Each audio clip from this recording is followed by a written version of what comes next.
La Belle au bois dormant et la Fée Noire.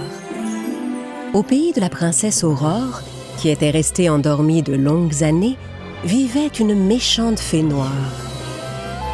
Cette fée habitait un château lugubre, avec son seul compagnon, la chauve-souris Grisouille.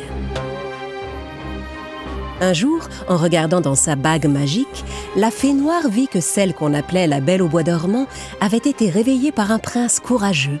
La fée noire était tellement furieuse qu'elle en projetait des flammes vertes.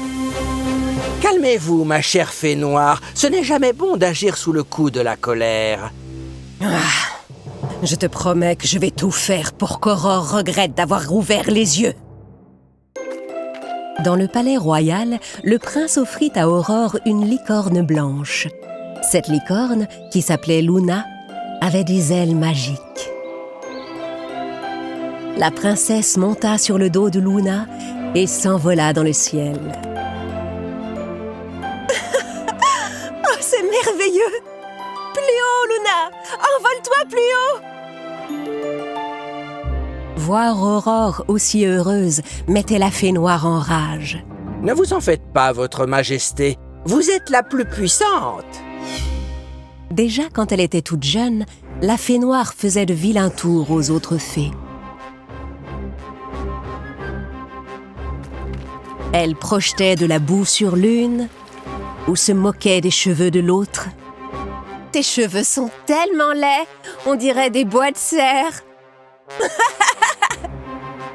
Un jour, elle abîma même les ailes de la fée Violette en lui jetant un sort. Alors Violette alla immédiatement trouver le roi pour se plaindre du comportement de la fée noire. « C'en est assez! Soldats, exilez la fée noire dans le coin le plus reculé, le plus désert et le plus désolé de la forêt. »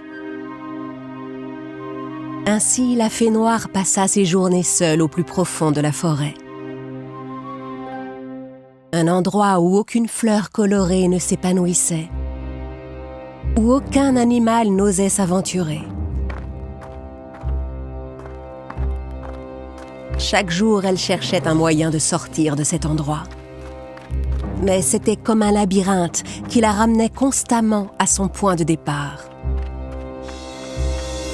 Un jour qu'elle errait seule tristement, une chauve-souris apparut soudain devant elle.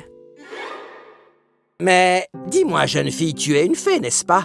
Qu'est-ce que tu viens faire ici, toute seule dans cette partie désolée de la forêt? » C'est le roi qui m'a exilée ici pour me punir du mal que j'ai fait aux autres fées.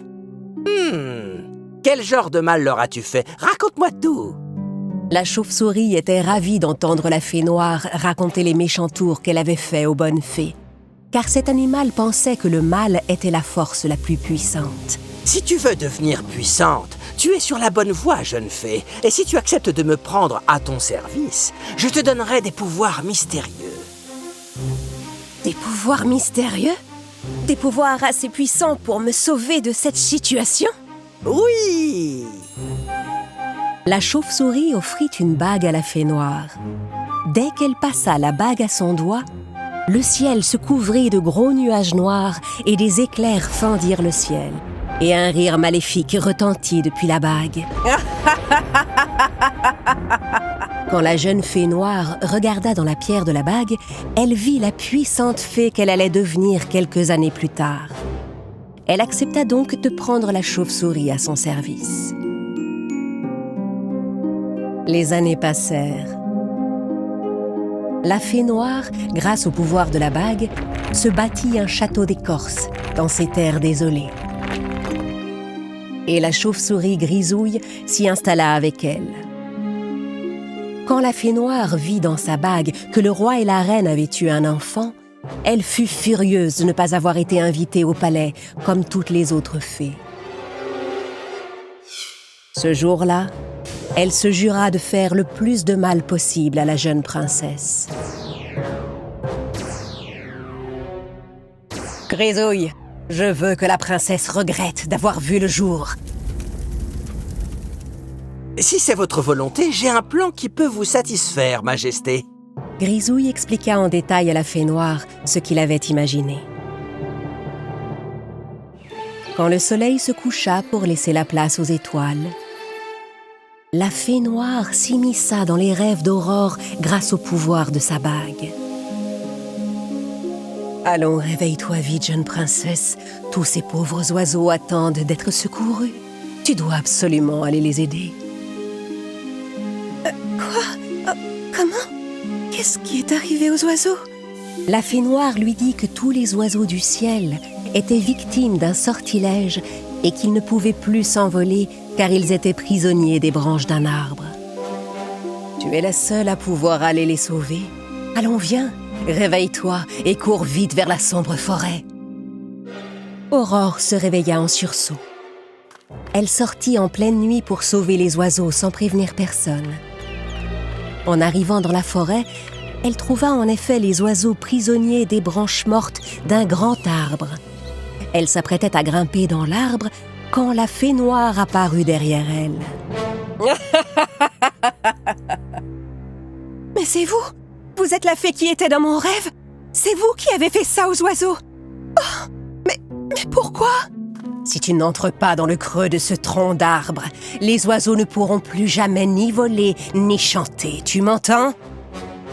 Aurore accepta d'entrer dans le tronc pour sauver les oiseaux. Mais dès qu'elle fut dans le creux de l'arbre, l'écorce forma des barreaux et emprisonna la princesse. Fée noire, j'ai fait ce que tu m'as demandé. Libère les oiseaux maintenant. Des oiseaux? Comment? Mais de quels oiseaux tu parles? À cet instant, les oiseaux prisonniers des branches disparurent brusquement.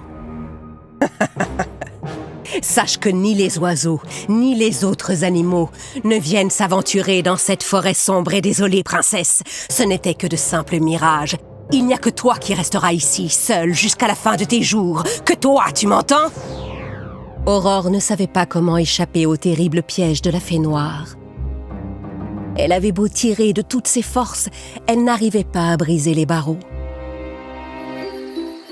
Le lendemain matin, le prince, qui ne trouvait Aurore nulle part, était bouleversé. Partageant son inquiétude, la licorne Luna vint le trouver. « Monte sur mon dos, je vais retrouver Aurore en suivant sa piste. » Luna déploya ses ailes et s'envola vers la forêt mystérieuse. Quand elle repéra le parfum de la princesse, elle plongea pour atterrir.